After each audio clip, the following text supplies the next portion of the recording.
श्री हरि सत्संग के बिखरे मोती अष्टम माला। ऋषि जगत के बड़े उपकारक हैं। वे मंत्र दृष्टा हैं एवं उनके प्रचारक हैं। वैदिक, तांत्रिक आदि जितने मंत्र हैं उनकी साधना कैसे करनी चाहिए यह जगत ने जाना है इन ऋषियों की कृपा से ही। ऋषियों का ऋण जगत कभी चुका नहीं सकता। तमाम साधनों के प्रवर्तक ऋषि और तमाम साधनों में शक्ति देने वाले भी ऋषि हैं। भक्ति की यह विशेषता है कि वह भक्त को दीन रखती है, उसे निरभिमानी रखती है। भक्त में कभी भी योगी, ज्ञानी आदि की भांति सिद्धावस्था का अभिमान नहीं आता। भक्त यदि कुछ करता है तो सोचता है बहुत थोड़ा हुआ। वह तो निरंतर यही सोचता है कि मुझसे कुछ नहीं होता। लीलामय की लीला प्रतिपद पर अत्यंत विस्मयकारिणी एवं परम मधुर है। भगवान के जो भोग लगता है वह वैसे ही लगता है जैसे हम खाते हैं।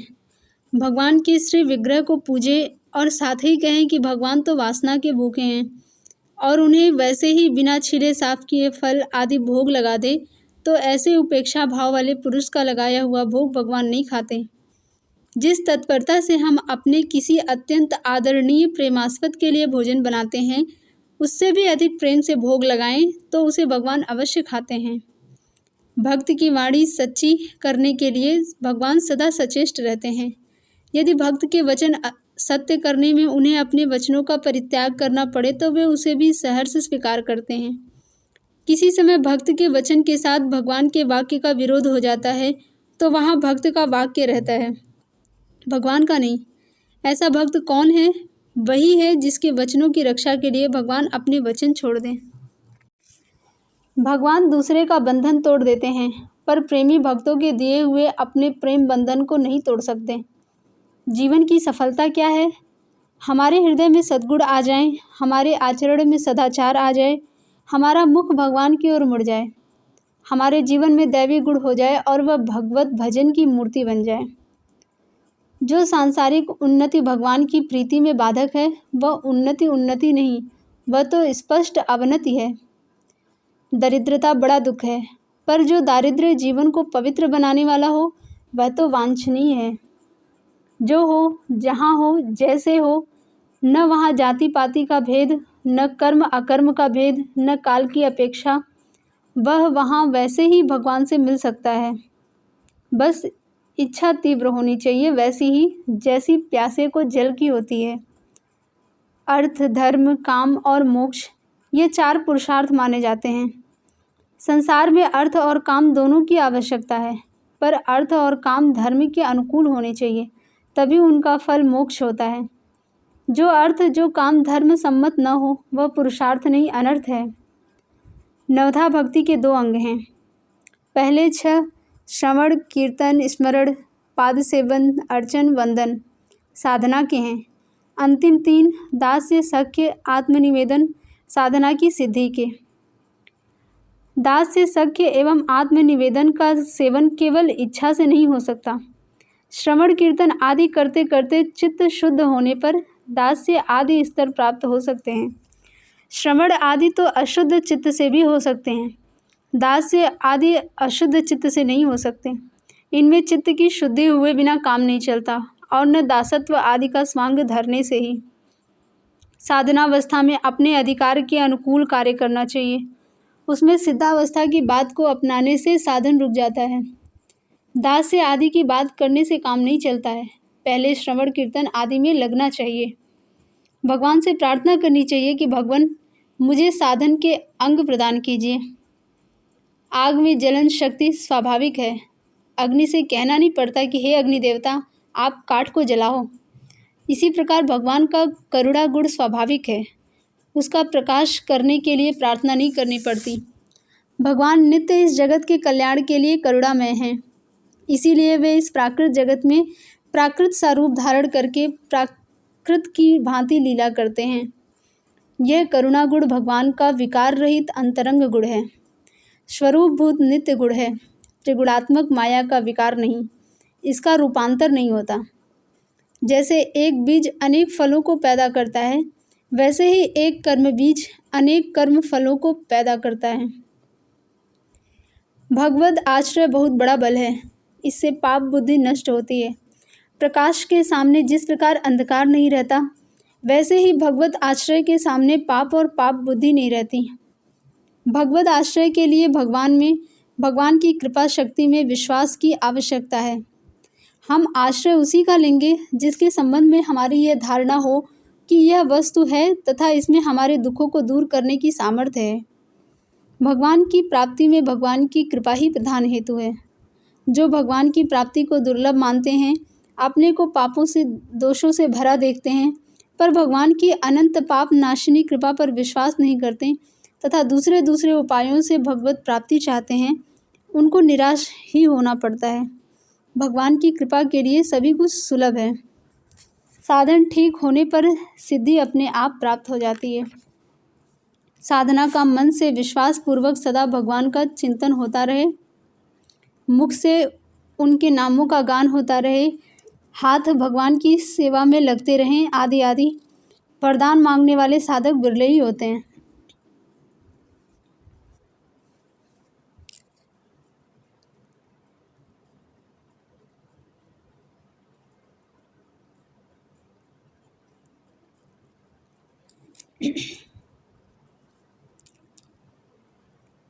ऐसे साधक बहुत उच्च कोटि के होते हैं। इस वरदान में बड़ा दैन्य है तथा बड़ी कृपा की अभिलाषा है। सिद्धि का वरदान मांगने वाले बहुत हैं, उसमें अपना एक महत्व रहता है। सत्संग की परीक्षा इसी में है कि भगवान के भजन में रुचि बढ़े और आसुरी संपत्ति का ह्रास हो। यदि ये दो हो रहे हों तो समझना चाहिए कि सत्संग हो रहा है। यदि ये दो बातें न होती हों तो समझना चाहिए कि या तो वह साधु जिसका हम संग कर रहे हैं वास्तविक साधु नहीं है, कहने मात्र का साधु है, या हमने उसका ठीक तरह स्पर्श नहीं किया है, या स्वयं हम पात्र नहीं हो गए हैं। लोहा असली हो, पारस भी हो और स्पर्श होने पर वह सोना न बने, ऐसा संभव नहीं। पारस नहीं, लोहा नहीं या स्पर्श नहीं हुआ। संत हो, सच्चा साधक हो और दोनों का संग हो जाए तो साधक का भजन में बनना अनिवार्य है। विश्वास होता है दो बातों से। पहला, विश्वासी पुरुषों की वाणी से और विश्वासी पुरुषों के आचरणों से। दूसरा, किसी भी प्रकार किए गए सच्चे भगवत स्मरण से। आज के धन मदांधों की क्या दवा है? उनका धन न रहने दिया जाए, पर द्वेषपूर्ण औषधि दी जाएगी तो उसका फल उल्टा निकलेगा। जिसे रोगी से द्वेष न हो, केवल रोग से द्वेष हो, ऐसा व्यक्ति औषध दे तो ही ठीक है। धन बुरी चीज़ नहीं, बुरा है धन का गर्व। यदि धन का सदुपयोग हो तो वह भगवान की सेवा में लगता है, यदि उसका दुरुपयोग हो तो वह मनुष्य को इतना नीचे गिरा देता है कि उसका कहीं ठिकाना नहीं लगता। मानवता के मिटने में लोगों को दुख होता है, पर जिनको धन मद होता है वे हंसते हंसते अपने हाथों मानवता को मिटाकर छोड़ते हैं। धन गर्वित सोचते हैं कि किसी पर दया करना तो चित्त की कमजोरी है। धन गर्व धन की लालसा को बढ़ाता है और स्त्री, जुआ और मद्य, इन तीनों व्यसनों को किसी न किसी रूप में ला देता है। पर पीड़न के द्वारा आत्मपोषण यह धन गर्वित लोगों का स्वभाव बन जाता है। कृमि, विष्ठा एवं भस्म के पूर्व रूप शरीर को ही सब कुछ मानना बड़ी बुरी बात है, पर धन का गर्व सब कुछ करा देता है। शरणागति के दो स्वरूप हैं। पहला, शुद्ध होकर भगवान की शरण में जाना। इसमें शुद्धि के लिए अपना बल लगाना पड़ता है, अपने बल पर शुद्धि करनी पड़ती है। दूसरा, जैसे हो वैसे ही शरण हो जाओ, जैसे हैं उनके हैं, ऐसा विश्वास कर सचमुच ही अपने आप को भगवान की शरण में अर्पण कर दो। फिर तुम्हारी शुद्धि स्वयं भगवान करेंगे। जो स्वयं अपनी शुद्धि करना चाहता है उसको बहुत से विघ्नों का सामना करना है। निश्चय भी नहीं कि शुद्धि हो ही जाए, और होगी भी तो बहुत समय लगेगा। जिसकी शुद्धि भगवान करते हैं उसमें कोई विघ्न नहीं आता, उसमें अशुद्धि का एक कण भी शेष नहीं रह सकता। शुद्धि शीघ्र होती है तथा शुद्धि निश्चित है। शुद्धि के जितने भी बाहरी साधन हैं सभी संदेह युक्त हैं। कभी कभी तो शुद्धि करने जाकर मनुष्य और भी अशुद्ध हो जाता है। भांति भांति के अभिमान मद मनुष्यों को अभिभूत कर लेते हैं और वह समझता है कि मैं शुद्ध हो गया। इसीलिए किसी भी बाहरी उपाय पर निर्भर न करके एकमात्र भगवान पर निर्भर हो जाओ। वास्तव में जो साधक अपने आप को भगवान को अर्पण करना चाहते हैं उनको यह देखने की आवश्यकता नहीं कि हम कैसे हैं, उन्हें तो देखना चाहिए कि भगवान कैसे हैं। हम पाप के पहाड़ हैं, पर भगवान अनेक पहाड़ों को अपने अंदर डुबा लेने वाले महासमुद्र हैं। जब सब कार्य भगवान की प्रेरणा से होते हैं, तब कर्म का शुभाशुभ भोग क्यों मिलता है? जीवों को कर्म का दंड नहीं मिलता। जीव भगवान की प्रेरणा को भूलकर अपने आप कर्ता बन बैठते हैं। इस दुरभिमानता का ही उन्हें दंड मिलता है। भगवान ही सब कुछ करवाते हैं। यह भाव यथार्थ रूप से होने पर अशुभ रहता ही नहीं, और यदि शुभाशुभ रहे तो भी दायित्व भगवान का हो जाता है। कर्तापन होने पर ही कर्म बनता है, और कर्म बनने पर ही कर्ता पर जिम्मेवारी आती है।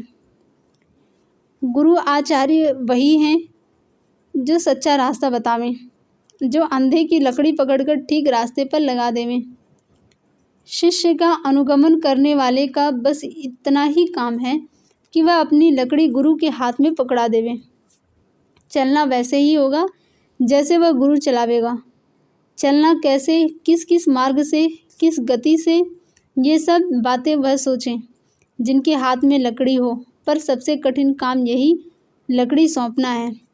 आजकल शिष्य अपनी लकड़ी खींचना चाहते हैं, चाहे उसके साथ गुरु भी खींचे चले आवें और गिर जाएं। गुरु का एक ही कर्तव्य है कि या तो वह किसी की लकड़ी पकड़े नहीं, यदि पकड़े तो जितना वह जानता है। यह आवश्यक नहीं कि गुरु सब जानने वाला हो। प्राइमरी का मास्टर भी पीएचडी नहीं होता। बस वह तो प्राइमरी को पढ़ा सके, इतना ही पर्याप्त है। उतना शुद्ध नियत से शिष्य को समझा दे, सिखा दें। जो कुछ सीखें उस पर अंधे की तरह परम श्रद्धा के साथ बढ़ चलें। जब तक अपनी आंखें काम करती हैं, तब तक वे गुरु की आंखों में दखल करती रहती हैं। पर अंधा होने के पहले कुछ कसौटी की आवश्यकता है। कहीं अंधे के हाथ में लकड़ी देकर अंधा न बन जाए। ऐसा होगा तो दोनों ही गड्ढे में गिर पड़ेंगे। गुरु का अर्थ परीक्षा दिया हुआ या कान फूंकने वाला नहीं। गुरु वही जो ठीक ठीक मार्ग दिखावे, जिसके द्वारा हम आगे बढ़ सकें। जिसको हम गुरु माने, वह गुरु जो कहे हम तुम्हारे गुरु, वह गुरु नहीं। इस दृष्टि से घड़ी आदि को भी हम गुरु मान सकते हैं। यद्यपि संत की कोई पहचान नहीं कर सकता। पहचान में बड़ी गड़बड़ी है।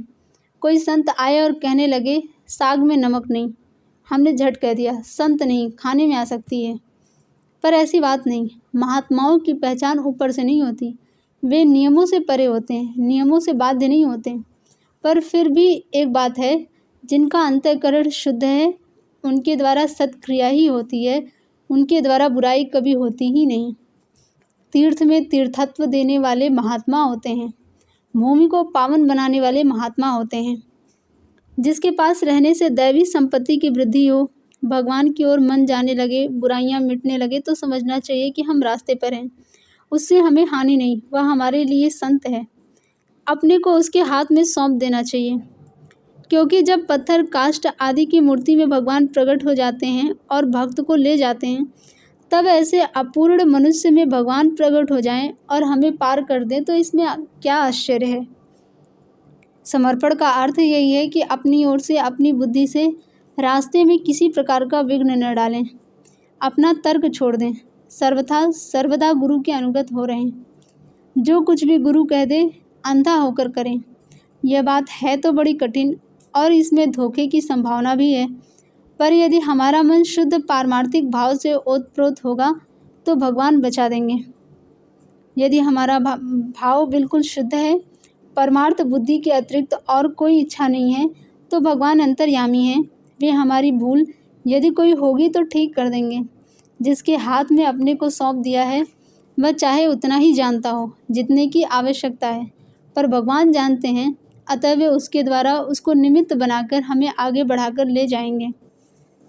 सच्चे संत लाठी पकड़ने पर, किसी का भार अपने ऊपर लेने पर छोड़ते नहीं, छुड़ाने पर भी नहीं छोड़ते। वास्तव में वे पकड़ने पर छोड़ना जानते ही नहीं।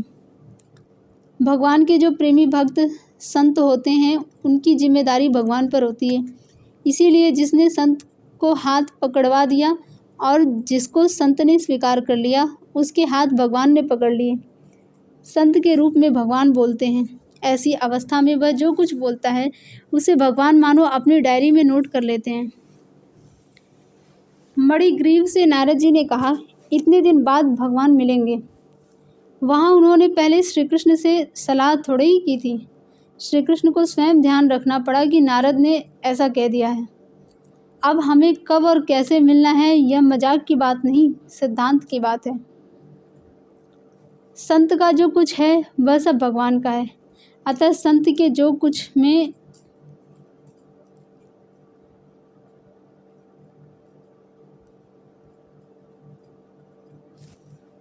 संत का जो कुछ है वह सब भगवान का है, अतः संत के जो कुछ में जो कुछ और आकर मिलता है वह भी भगवान का हो जाता है। हम गुरु को कुछ न कहें और गुरु भी कुछ न कहे तो भी गुरु का मौन व्याख्यान ही हमें तार देगा। संत और भगवान में भेद न मानना अच्छा है, पर केवल संत को मानना और भगवान को न मानना अच्छा नहीं है, क्योंकि भगवान को लेकर ही संत हैं। संत भगवान का है, इसीलिए उसका आश्रय है। संत को मानने वाले को भगवान को मानना चाहिए, नहीं तो भगवान को भूलने से वह संत को भी भूल जाएगा। संत अपने मुंह से नहीं कहता कि मैं संत हूँ, परंतु संत का स्वभाव, उसकी क्रियाएं, उसके आचरण बराबर इस बात को कहते रहते हैं। संत के पास रहने से हम में दैवीय गुण आने लगेंगे। बस इस रूप में संत ने अपने को बता दिया। संत को पकड़ लेने के बाद अश्रद्धा रहती ही नहीं। अतः जब तक अश्रद्धा बनी हुई है, वृत्ति भगवान की ओर से हटकर विषयों की ओर जाती है, तब तक यह समझना चाहिए कि हम संत के आसपास तो जाते हैं, पर अभी हमने उसके हाथ में लाठी पकड़वाई नहीं है, अपने आप को उसके हाथ में सौंपा नहीं है।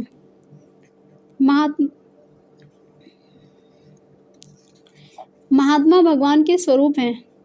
यदि महात्मा एवं भगवान के बीच प्राकृत जगत का आवरण पड़ा हो तो वे महात्मा कैसे?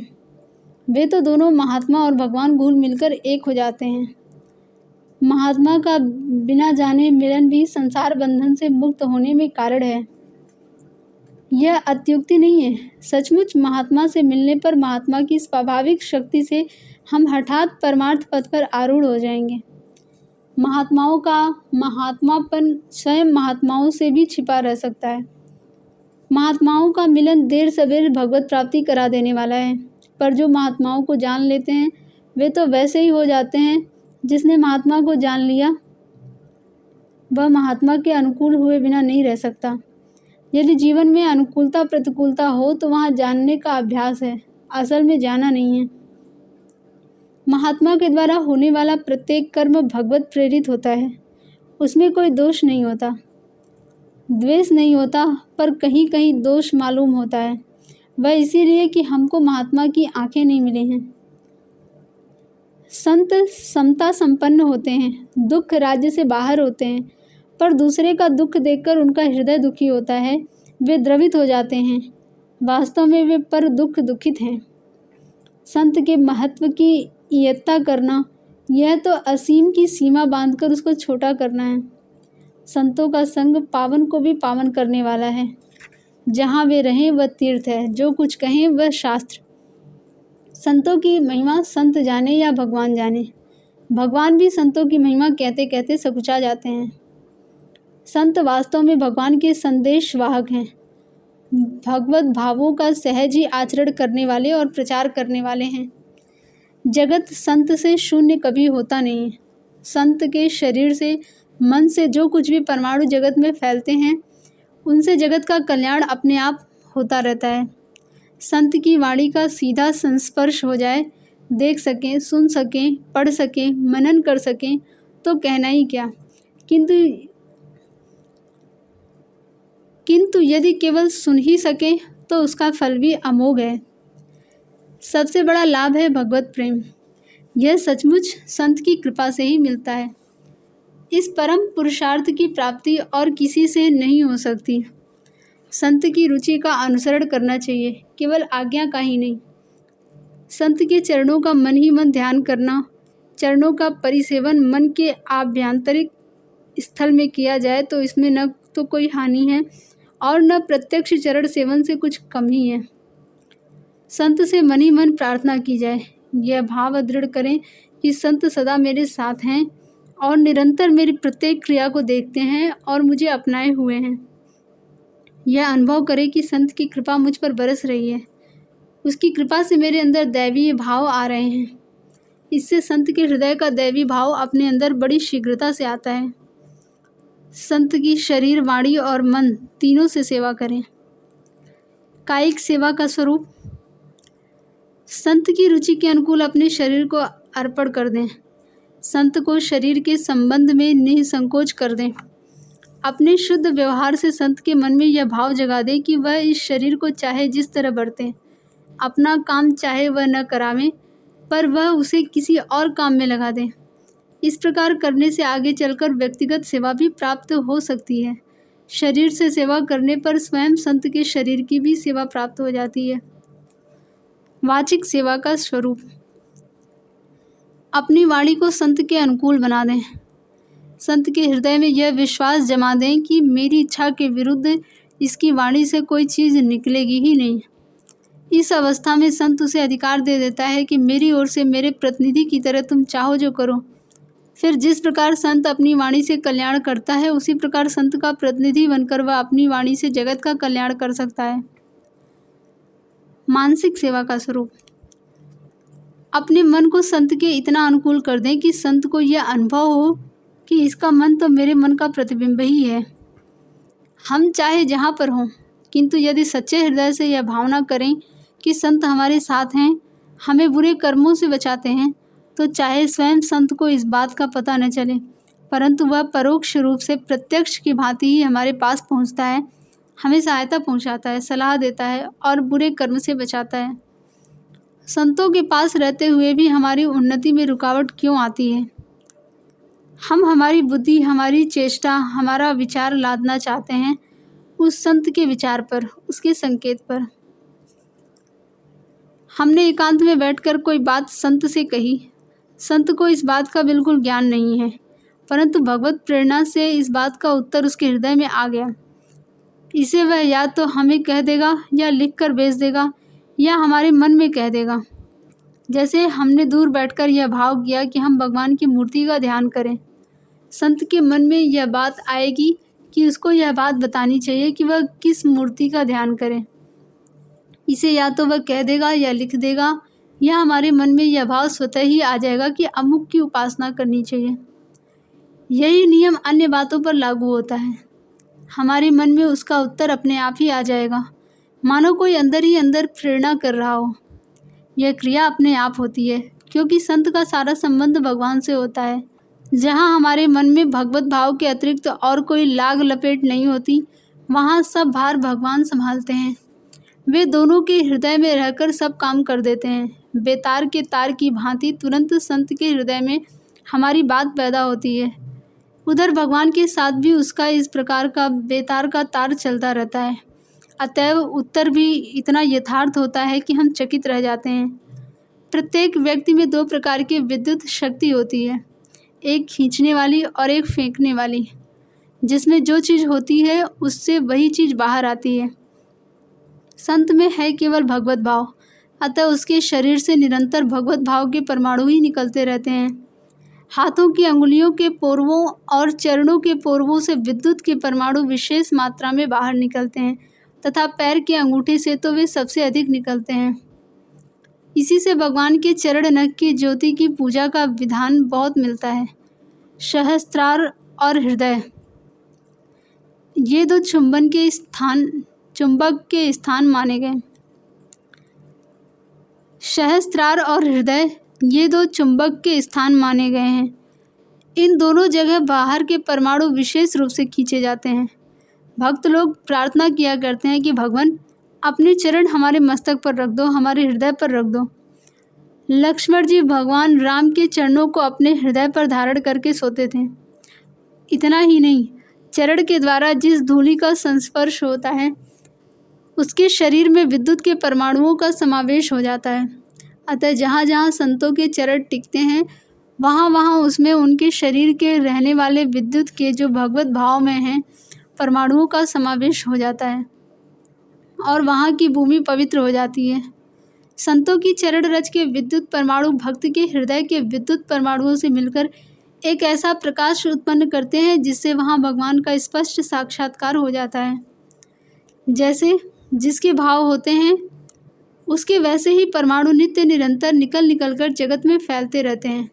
जहाँ जहाँ अनुकूल भाव मिलते हैं वहाँ वहाँ उनको पुष्ट करते हैं तथा स्वयं पुष्ट होते हैं और प्रतिकूल भावों को नष्ट करते हैं तथा उनसे दुर्बल होने पर स्वयं नष्ट होते हैं। अच्छे संग में रहने का यही तो रहस्य है कि वहाँ अच्छे परमाणु प्राप्त होंगे। प्रत्येक व्यक्ति में जो चीज़ होती है वह उसके बाहर आती है, सजाती है। परमाणु उसको बड़ी तीव्रता से खींचते हैं। विचारों की लहरियाँ बाहर जाती हैं और सजाती है लहरियों को प्रबल करती हैं। परमाणुओं का बड़ा असर होता है। कुर्सी, मेज, दीवार आदि पर भी परमाणुओं का प्रभाव होता है। आप किसी ऐसे मकान में रहें जहाँ अधिक दिन मांसाहारी रहे हों तो वहाँ रहने से आपके मन में भी मांस आदि के संस्कार उठने संभव हैं। जानना वही सार्थक है जो करके जान लिया जाए। अपनी इच्छा को प्रधानता देना भजन मार्ग का बड़ा भारी विघ्न है। इससे भगवान की आत्मीयता में, भगवान की सौहार्दता में विश्वास नहीं रहता। शुद्ध होने का बड़ा बखेड़ा है। भगवान के स्वीकार किए बिना हम शुद्ध नहीं होंगे और शुद्ध हुए बिना भगवान हमें अपनाएंगे नहीं। तब तो हमारा अपनाना कभी होगा ही नहीं। पर बात ऐसी नहीं है। माँ की गोद बच्चे की शुद्धि नहीं चाहती, वह तो बच्चे का आकर्षण चाहती है। बच्चे के आकर्षण से माँ दौड़कर आएगी और उसे उठा लेगी तथा फिर अपने आप उसे धो पोंछकर निर्मल भी बना देगी। अतः बच्चा बनना चाहिए। शुद्धि के फेर में पड़े रहना, बड़े लंबे रास्ते को पकड़ना है। इस प्रकृतिस्थ शरीर का क्या स्वस्थ होना है? यह तो सर्वदा अस्वस्थ ही है। जन्म, मरण, जरा, व्याधि इसके लगी ही रहती हैं। नित्य एक रस तो आत्मा है, वह सदा स्वस्थ है, उसमें कोई विकार नहीं है। यह शरीर जब मर सकता है और मरता है तब इसमें व्याधि, जरा आदि भी हो सकती है। जो परिस्थिति हो उसी का सदुपयोग कीजिए और कुछ करने की आवश्यकता नहीं। बस निश्चय रखिए, भगवान जो करा रहे हैं वही करा रहे हैं। अपनेपन का अभिमान क्यों लाते हैं? सांसारिक दृष्टि में जब एक छोटे बालक को बुद्धिमान पुरुष 1 शेर, 2 शेर, 5 शेर ही उठाने को कहेगा, मन 2 मन नहीं, तब बुद्धि के परम कारण भगवान तो सब जानते हैं। वे कब कहेंगे यह करो वह करो जो तुम्हारी सामर्थ्य के बाहर है? वे तो कहते हैं जितना तुम कर सको आसानी से करो, पर करो ईमानदारी से, उसमें कुछ बचाकर छिपाकर मत रखो। भगवान नाम की वास्तविक महिमा क्या है कोई कह नहीं सकता। वह अचिंत्य है, अनिर्वचनीय है। नाम की महिमा लोगों ने जो गाई है वह तो कृतज्ञ हृदय के उद्गार मात्र हैं। अर्थात जिन महापुरुषों को नाम से अशेष लाभ हुए हैं उन्होंने उन अशेष लाभों को लक्ष्य में रखकर भगवान नाम की महिमा गाई है। नाम के विषय में इसके आगे क्या कहूँ। तुलसीदास जी ने कलम तोड़ दी, राम न सकहि नाम गुण गाई। जो लोग सांसारिक पदार्थों की प्राप्ति में ही भगवत कृपा मानते हैं वे दीन हैं। हमारे देह का बीज है, हमारे कर्म और यह बना हुआ है उन पदार्थों से जो प्रकृति के विकार हैं। इसमें देह और देही का भेद है। एक देह का कर्म फल पूरा होने से जीवात्मा उस देह से अलग हो जाता है और अपने अन्य कर्मों के अनुसार दूसरे देह को प्राप्त होता है। पर भगवत देह कर्मजन्य नहीं है, किंतु साथ ही वह देखने मात्र का ही नहीं, वह नित्य है, सत्य है। वह जन्मने मरने वाला नहीं, वह अधिकारी है। उसमें देह देही का भाव नहीं, वह सच्चिदानंद स्वरूप है। जिसके जन्म का मर्म जान लेने पर जानने वाले का जन्म होना बंद हो जाता है, वह बड़ा अनोखा जन्म है। और जिसके कर्मों का मर्म जानने से अनंत कर्म बंधन कट जाते हैं, वे कर्म भी अनोखे ही हैं। भगवान का स्वरूप प्रकट होता है, बनता नहीं। जहाँ हम भगवान के स्वरूप को मानते हैं वहाँ धाम को मानना ही होगा। जब स्वरूप नित्य है तब धाम भी नित्य है, अनिर्वचनीय है। उसका रहस्य भी उतना ही गुप्त है जितना कि नाम का और स्वरूप का। भगवान के विषय में जो कुछ वर्णन है वह हमारे लाभ के लिए, हमारे उद्धार के लिए तो ठीक है, पर यह कोई कह नहीं सकता कि वह बस उतना ही है। भगवान की कृपा होने पर उनका उतना रहस्य जितना वे चाहते हैं भक्त के सामने प्रकट होता है। भगवान को जिसने जब जान लिया उसके बाद वह भगवान में प्रवेश कर गया। भगवान के साथ उसका ऐसा ऐक्य हो गया कि वह फिर बताता नहीं कि भगवान ऐसे हैं, भगवान का प्रभाव ऐसा है। लौकिक जेल खानों की भांति नरक में पाप नहीं बनते। वहाँ पाप फल का भोग होता है, नवीन पाप नहीं होता। नरक के प्राणी अपने किए पर पछताते हैं और आगे वैसा न करने की प्रतिज्ञा करते हैं। शुद्ध भावों का, शुद्ध विचारों का, शुद्ध कर्मों का आधार है भगवत भाव। भगवत भाव मूल है और वे सारे उसके शाखा स्वरूप हैं, पल्लव स्थानीय हैं। बिना भगवत भाव के शुद्ध विचार मन में कभी टिक नहीं सकते। असली जप, असली पाठ वही है जिसमें चित्त तदाकार हो जाए। मन में यदि भोग है तो मंदिर में जाकर भी हम भोगों को ही पूजेंगे। वहाँ जाकर हम केवल देखेंगे भगवान के क्या गहना है, कैसी पोशाक है। क्यों, कब, क्या छूटे बिना निर्भरता होती ही नहीं। पर इसका यह अर्थ कदापि नहीं कि हम आलसी बन जाएं। आलस्य तो तमोगुण है और निर्भरता सत्व गुण का विशिष्ट स्वरूप। निर्भर भक्ति में कुछ करना ही नहीं पड़ता, बस केवल निर्भरता को अपने जीवन में उतारना पड़ता है। इस भक्ति में हमारे सामने आदर्श है शिशु। छोटा बच्चा माँ की मार से बचने के लिए भी माँ की ही गोद में घुसता है। जो इस प्रकार निर्भर है भगवान पर, वही वास्तविक निर्भर है। शरणागति बिना निर्भरता के नहीं हो सकती। कोई साधन, कोई विवेक, कोई कार्य शरणागति में अपने पास न रह जाए। शरणागत सब बातों से मुक्त है, पर है वह परतंत्र, अपने स्वामी का सदा सेवक। उसने अपने आप को अपने स्वामी के हाथों बेच दिया है और इस भगवत परतंत्रता को वह किसी वस्तु के एवज में किसी भी मूल्य पर बेचना नहीं चाहता। यह अपने इस पारतंत्र को बहुत ही उत्तम वस्तु मानता है। वह उसे निरंतर चाहता रहता है। भगवान की आवश्यकता बढ़ने से भगवान का प्रेम प्राप्त होता है। जितनी आवश्यकता बढ़ेगी उतनी ही साधना होगी। यह सिद्धांत है, इसको कोई काट नहीं सकता। जब धन के लिए लोग आवश्यकता समझते हैं तब घर छोड़ते हैं और आजकल तो धर्म भी छोड़ते हैं, यहाँ तक कि ईश्वर को भी छोड़ देते हैं। इसी प्रकार ईश्वर की आवश्यकता होने पर कोई भी चीज़ बाधा नहीं दे सकती। सभी का त्याग अनायास हो जाएगा। आवश्यकता होने पर अपनी ओर से यथा सामर्थ्य साधन होगा ही। यथा सामर्थ्य साधन करने पर भी भगवान न मिलेंगे तो भयानक तड़पन होगी और वह तड़पन भी भगवान को मिला देगी। बस यही कहना है। भगवान के गुणों का, लीलाओं का, उनके चरित्रों का अध्ययन मनन कीजिए और नाम जप कीजिए। भगवान की चाह अपने आप बढ़ती जाएगी। गोपियों की आंखों के सामने जो भी आवे वही श्याम सुंदर ही आवे। गोपियों की आंखों में श्री कृष्ण का ही प्रतिबिंब पड़ता है। साधना से पहले मन बदलता है, फिर आंखें और फिर तमाम वस्तुओं में वस्तुओं का दिखना बंद हो जाता है और उनकी जगह भगवान दिखने लगते हैं। जिस समय कोई युगावतार होता है उस समय उसी के साथ साथ जगत में कुछ विलक्षण विभूतियाँ भी अवतीर्ण हुआ करती हैं, जो भस्म से ढकी हुई अग्नि की तरह स्थान स्थान पर छिपी रहती हैं, परंतु समय पर अवतारी पुरुष का संकेत मिलते ही प्रकाश में आकर अपना पावन कार्य करने लगती हैं।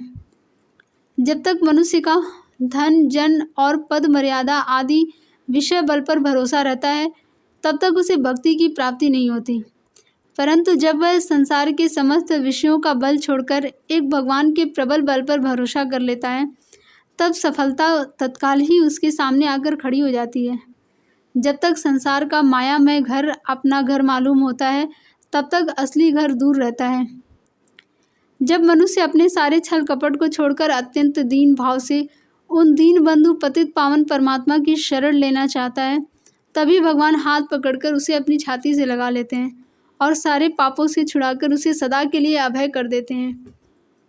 काल्पनिक अनुताप, कृत्रिम दीनता या दंभपूर्ण स्तुति से भगवान कदापि प्रसन्न नहीं होते। खूब जानते हैं कौन सच्चा है और कौन झूठा, भला अंतर्यामी से क्या छिपा है। जहाँ भगवान में, शास्त्रों में विश्वास हो गया वहीं से पारमार्थिक लाभ प्रारंभ हो गया। भगवत कृपा का अधिकारी वही है जो किसी पूर्व जन्म के सत्कर्म के फलस्वरूप किसी संत का संग प्राप्त कर ले। भगवान का या भगवान के किसी भक्त का अपराध होने पर जीवन मुक्त भी भाव बंधन में आ सकते हैं। भक्तों का यह स्वभाव है कि वे किसी को बंधन में डालना नहीं चाहते, पर भगवत प्रेरणा से बंधन हो जाता है। कालक्षेप वह है जिसमें भगवान की चर्चा हो, अन्यथा तो झगड़ा है। नित्य सिद्धा प्रेम की प्रतिमूर्ति हैं यशोदा मैया। यशोदा मैया नित्य जननी है श्री कृष्ण की और श्री कृष्ण नित्य पुत्र है यशोदा के। यशोदा मैया वात्सल्य प्रेम की ही घनीभूत मूर्ति हैं, उनमें और चीज़ है ही नहीं। प्रश्न, श्री कृष्ण को पुत्र रूप में प्यार करना तो यशोदा का अज्ञान है। इस प्रेम से जब ज्ञान प्राप्त होगा तभी तो उन्हें भगवत तत्व की प्राप्ति होगी ना। उत्तर, जो ज्ञान भगवान को अलग रखे, जो ज्ञान भगवान को अगोचर बताकर उन्हें न देखने दे, जो ज्ञान भगवान को न सुनने दे, न स्पर्श करने दे, वह ज्ञान अच्छा कि यशोदा का यह अज्ञान अच्छा जिसने भगवान को प्राकृत बालक की भांति पकड़ रखा है। जगत भगवान के पीछे चलता है पर भगवान यशोदा मैया के पीछे चलते हैं। भगवान जिन बैरियों को मारते हैं उनको सुगति देते हैं। भगवान कितने दयालु हैं, मार कर भी तारते हैं, तारने के लिए ही मारते हैं। भगवान को पूर्ण रूप से अनुभव करना शुद्ध प्रेमी रागात्मक भक्तों के लिए ही संभव है। जीव का स्वरूप, जीव की मुक्ति प्राप्ति कभी किसी के प्रत्यक्ष नहीं होती, यह सिद्धांत है। किंतु यदि इस सिद्धांत के अनुसार अदृश्य जीव चैतन्य अदृश्य सच्चिदानंद घन तत्व में लीन हो जाए तो यह धारणा कैसे होगी कि श्री कृष्ण साक्षात ब्रह्म तत्व हैं, वे जीवों की चरम गति हैं। इसी बात को प्रकट करने के लिए श्री कृष्ण अपने को मारने के लिए आने वाले शत्रुओं को भी प्रत्यक्ष रूप से अपने में लीन कर लेते हैं। भगवान की साक्षात सेवा सहज में प्राप्त नहीं होती, इसीलिए उनकी प्रतिमा की पूजा होती है।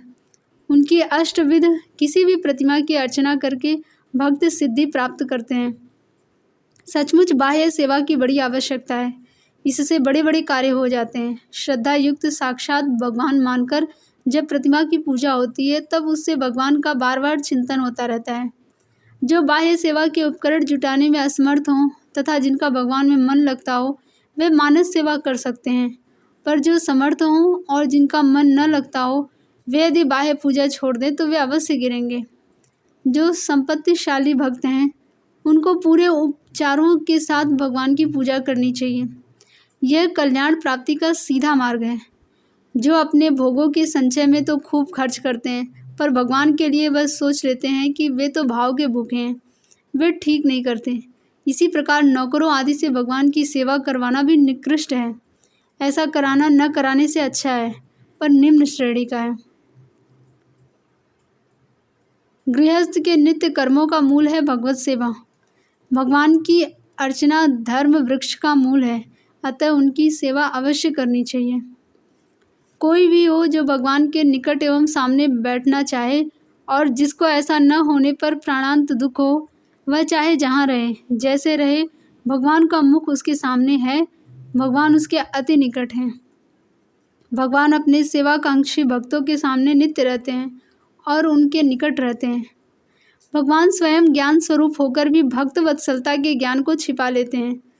जिनकी इच्छा से, जिनके शासन से अनंत कोटि ब्रह्मांड संचालित होते हैं, वे ही भगवान प्रेमी बालकों के प्रेम से बछड़ों के लिए बेसुध हो जाते हैं। उनमें कुछ शक्ति भी है, इसका उनको पता न रहता। वे प्राकृत अज्ञ बालक की भांति उनको ढूंढने चल पड़ते हैं। उनकी यह लीला बड़ी चमत्कारपूर्ण है। वे सर्वाकर्षण एवं परम आनंद स्वरूप होकर भी बछड़ों के प्रेम से स्वयं आकृष्ट हो जाते हैं और उनको खोजने के लिए निकल पड़ते हैं। बड़े बड़े श्रोत्रिय वेद ऋचाओं के द्वारा भगवान को नाना प्रकार की अमूल्य वस्तुएं भोग लगाते हैं, तो भी भगवान उनको प्रत्यक्ष रूप में स्वीकार नहीं करके परोक्ष रूप में ग्रहण करते हैं। पर वही सर्वज्ञ भोक्ता यज्ञ पुरुष भगवान प्रेमाधीनतावश परम आग्रह के साथ सराह कर गोप बालकों की उच्चिष्ट भोक्तावशिष्ट वस्तुओं को आनंद पूर्वक मांग कर खाते हैं। असल में यह जूठन नहीं, जूठन होती है तब जब खाने में अपनी आसक्ति हो, पर गोप बालक तो श्री कृष्ण को खिलाने के लिए उन वस्तुओं को चखते हैं। जो लोग भगवान के सायुज्य को प्राप्त हो जाते हैं वे स्वरूप को तो प्राप्त कर लेते हैं, पर उनमें जगत के सृजन करने आदि की शक्ति नहीं आती। वृक्ष के मूल में यदि जल सींचा जाए तो उसकी डालियों में पत्तों में अपने आप जल पहुंच जाता है। डालियों पर पत्तों पर अलग से जल छिड़कने की आवश्यकता नहीं होती। इसी प्रकार श्री कृष्ण से प्रेम करने पर अनंत जगत की तृप्ति अपने आप हो जाती है। जय जय श्री राधे।